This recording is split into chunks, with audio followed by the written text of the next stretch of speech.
we're recording. Owen, everybody say something. Owen, why do you think that she Not at the same time, though. Why do you think that she has Shouldn't we all go around? Guys, oh my god. Shouldn't we go around, like, everyone should speak one at a time so we can hear how everyone sounds around the microphone? And go get pots and pans ready. The Radio Play class presents an adaptation of the Columbia Workshop's Alice in Wonderland.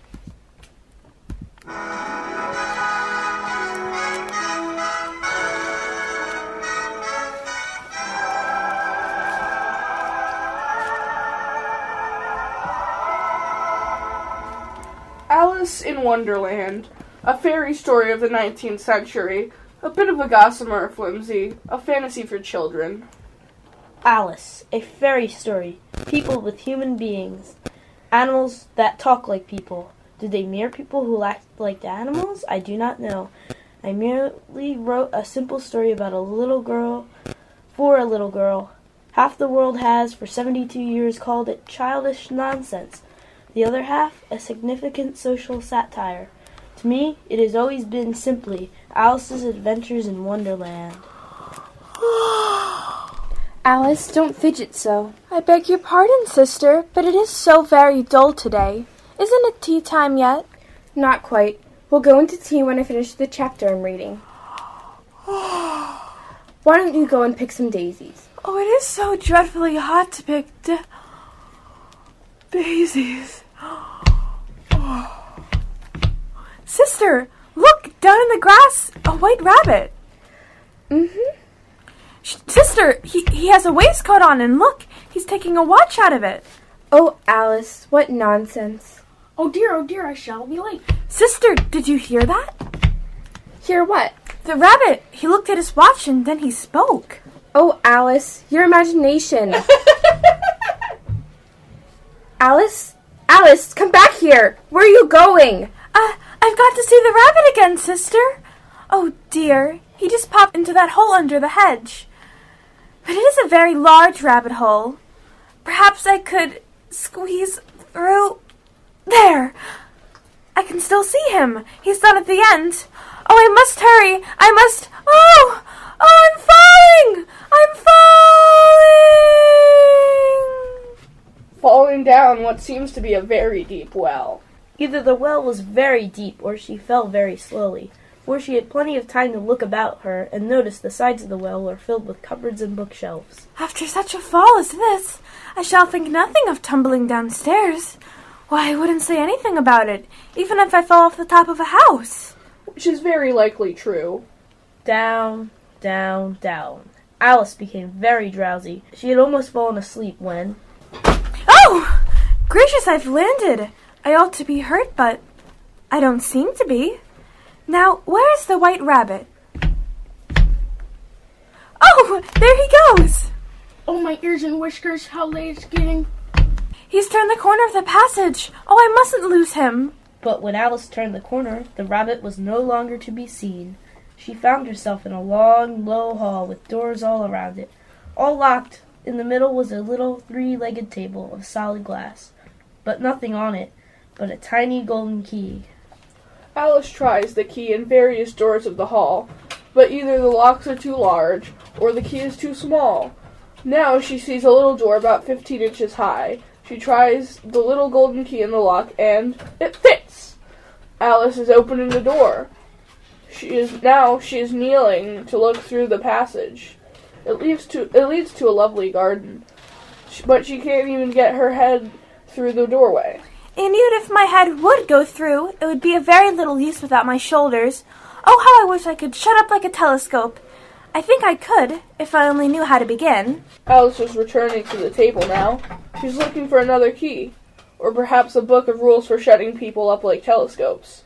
She doesn't find either, but there is a little bottle there. Which certainly wasn't here before. Around the neck of the bottle is a paper label, with the words, "Drink me," beautifully printed on it in large letters. Drink me. No, I'll look first to see whether it's marked poison. But the bottle was not marked poison, so Alice ventured to taste it, finding it very nice. has, in fact, a sort of mixed flavor of cherry tart, custard, pineapple, roast turkey, toffee, and hot buttered toast. She very soon finished it off. What a curious feeling. I must be shutting up like a telescope. She is shrinking. She is now only 10 inches high. She's about the size to go through the door into the lovely garden now. She's a little nervous, though, afraid she might shrink too far. It might end, you know, in my going out altogether, like a candle. I wonder what I should be like then. Fortunately, nothing more happened, but alas, for poor Alice, she had left the little golden key on the table, and though she could see it quite plainly through the glass, she was now much too small to reach it. Soon, her eye fell on a little glass box that was lying under the table. She opened it, and found in it a very small cake, on which the words "Eat me" were beautifully marked in currants. Well, I'll eat it, and if it makes me grow larger, I can reach the key. And if it makes me grow smaller, I can creep under the door. So either way I'll get into the garden, and I don't care much which happens. Which way, which way? She's holding her hand on top of her head to feel which way she is growing. Curiouser and curiouser. She is so surprised, she quite forgets to speak good English. Now I'm opening out like the largest telescope there ever was. Goodbye, feet! Ouch! Her head strikes against the roof of the hall. She is now more than 9 feet high. She takes up the little golden key and hurries off to the garden door. Poor Alice. It was as much as she could do, lying down on one side to look into the garden with one eye, but to get through the little door was now more hopeless than ever. She sat down and began to cry again. You ought to be ashamed of yourself, a great big girl like you. She might well say this. To go on crying in this way. Stop this moment, I tell you. But she went on just the same, shedding gallons of tears until there was a large puddle around her, about 4 inches deep and reaching halfway down the hall. After a time, she heard a little pattering of feet in the distance. She hastily dried her eyes as the White Rabbit returned, this time splendidly dressed, with a pair of white kid gloves in one hand and a large fan in the other. He came trotting along in a great hurry, muttering to himself as he came. Oh, the Duchess, oh, won't she be savage if I've kept her waiting? If you please, sir. Oh, my ears and whiskers. Stop, you've dropped your glove and your fan. Oh, my ears and whiskers. Oh! And the White Rabbit was gone. Alice took up the fan and the gloves, and as the hall was very hot, she started to fan herself. Gracious, I must be growing small again. I am. Now I'm only 2 feet high. I shall go out altogether. It must be the fan. Oh, that was a narrow escape. If I hadn't dropped that fan, it would have been the end of me. But now I'm small enough to get through the door. And Alice finds herself up to her chin in salt water, swimming around in the pool of the tears she had wept when she was 9 feet high. Oh, I wish I hadn't cried so much. I shall be punished for it now, I suppose, by being drowned in my own tears.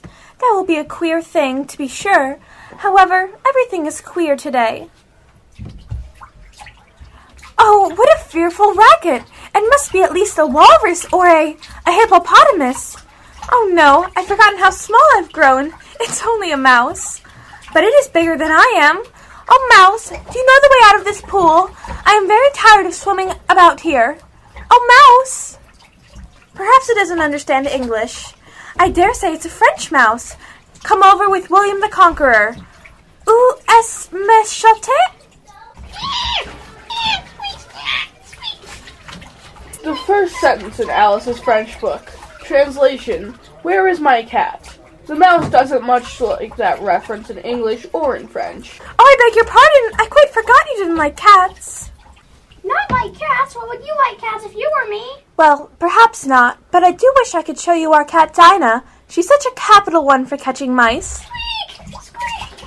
Oh, I do beg your pardon. We won't talk about her anymore if you'd rather not. We indeed, as we should talk on such a subject. My family always hated cats. Nasty, well, vulgar things. Don't let me hear that name again. I would indeed, I promise. Well, very well then. let us go to the shore. I'll tell you my history, and you'll understand why it is that I hate cats. It was high time to go, for the pool was getting quite crowded with the birds and animals that had fallen into it. There were a duck and a dodo and a lory and an eaglet and several other curious creatures. Alice led the way, and the whole party swam ashore. They are indeed a queer-looking party as they assemble on the bank. The birds with draggled feathers, the animals with their fur clinging closely to them, and all dripping wet and cross and uncomfortable. The first question, of course, is how to get dry again, and an argument ensues, which the dodo, who seems to be a person of some authority, finally ends. Quiet, all of you.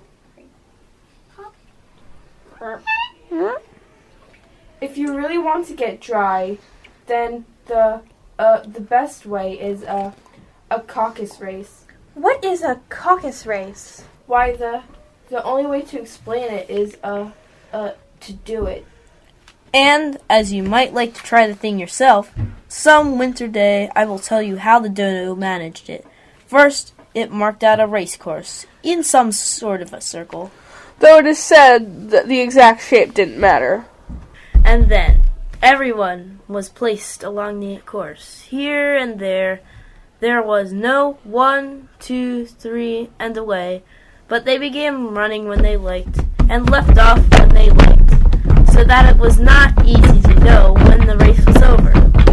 However, they had been running half an hour or so.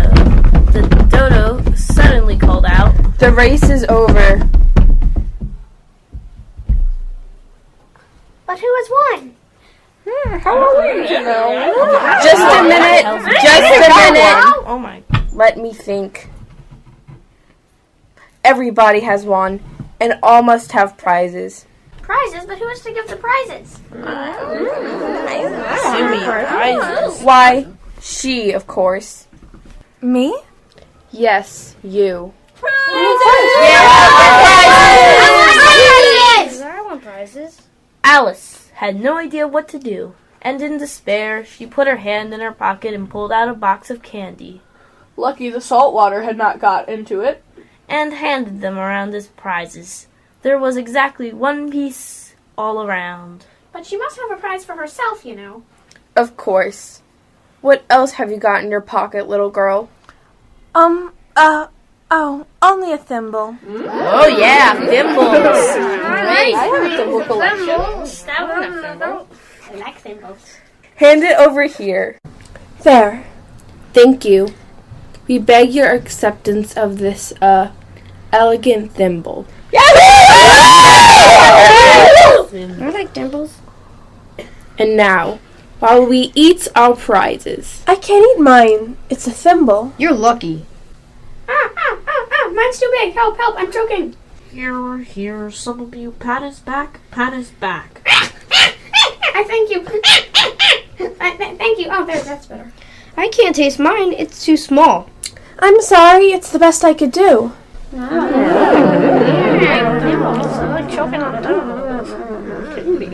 Oh, Mouse, you promised, you know.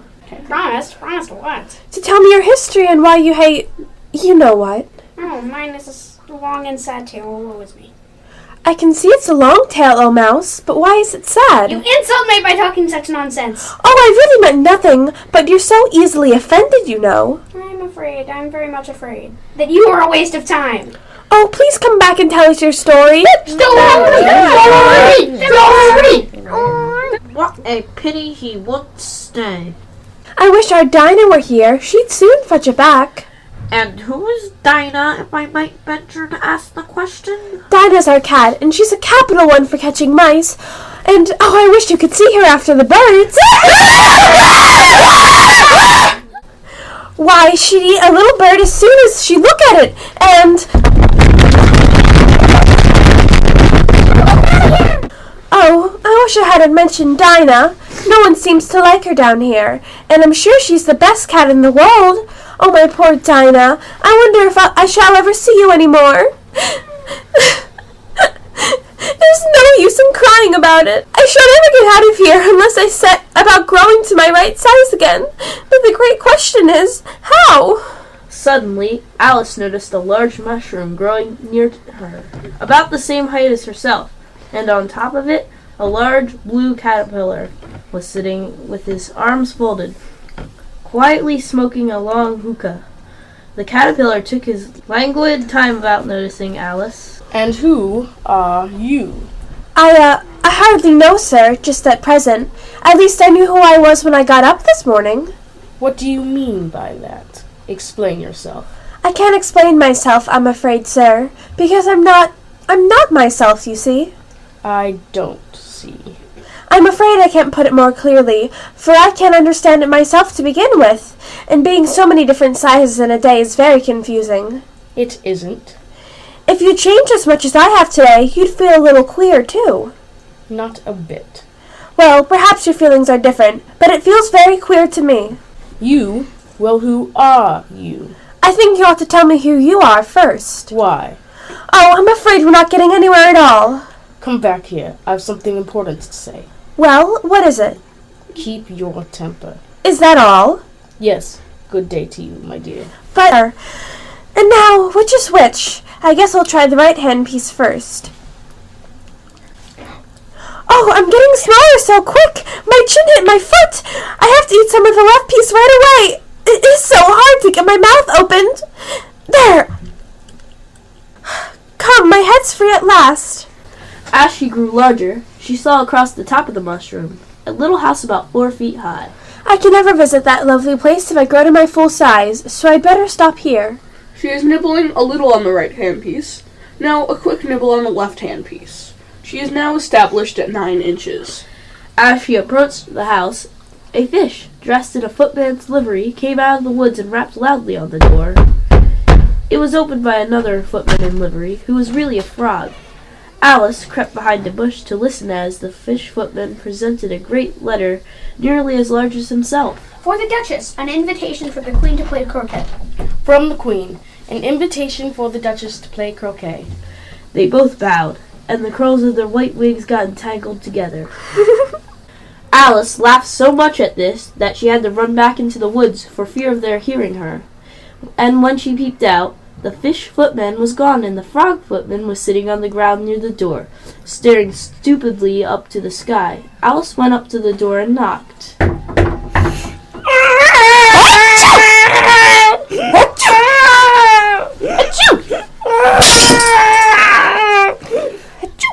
There's no sort of use in knocking. That for 2 reasons. First, because I'm on the same side of the door as you are. And second, because they're making so much noise inside that no one could possibly hear you. Please then, how am I to get in? There might be some sense in knocking if we had the door between us. For instance, if you were inside, you might knock, and I might let you out, you know? But how am I to get in? I shall sit here till tomorrow, or the next day maybe. How am I to get in? Are you to get in at all? That's the first question, you know. It's really dreadful the way all you creatures argue. It's enough to drive one crazy. I shall sit here on and off for days and days. But what have I to do? Anything you like. Then I'll go in anyway.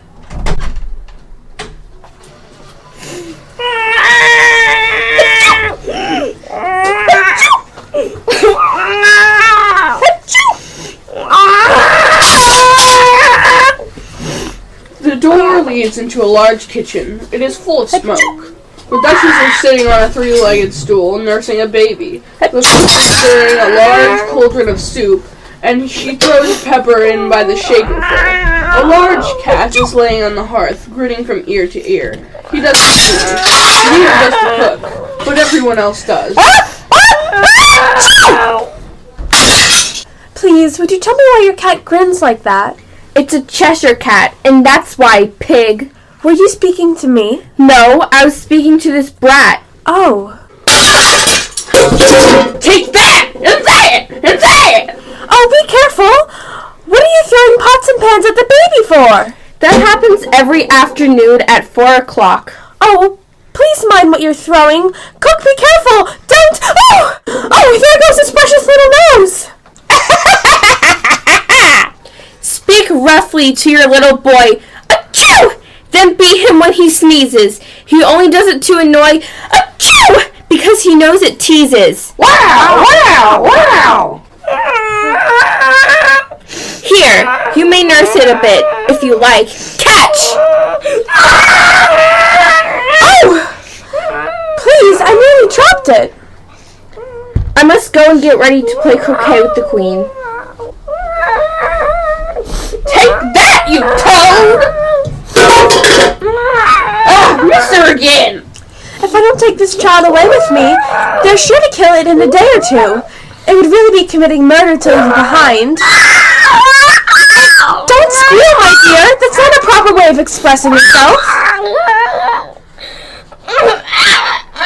If you're going to turn into a pig, my dear, I'll have nothing to do with you. Mind now. Now, what am I to do when I get this creature home?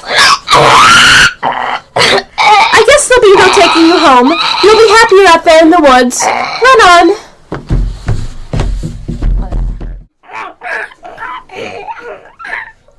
If it had grown up, I would have made a dreadfully ugly child, but it makes a rather handsome pig, I think. And she began thinking over other children she knew, and who might do very well as pigs, when she was a little more startled to see the Cheshire Cat sitting in the bough of the tree a few yards off. Hello, Cheshire Puss. Would you please tell me which way I ought to go from here? That depends a good deal of where you want to get to. I don't care where. Oh, then it doesn't matter which way you go.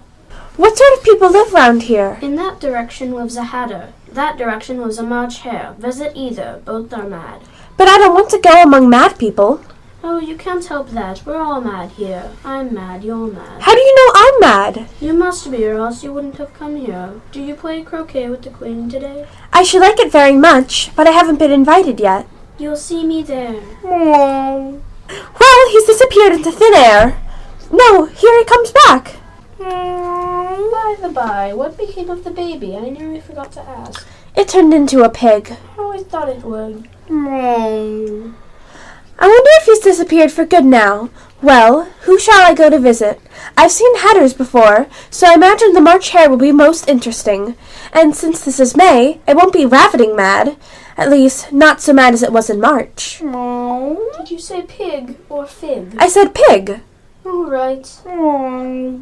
And this time it vanished quite slowly, beginning with the end of the tail and ending with a grin, which remained some short time after the rest of it had gone.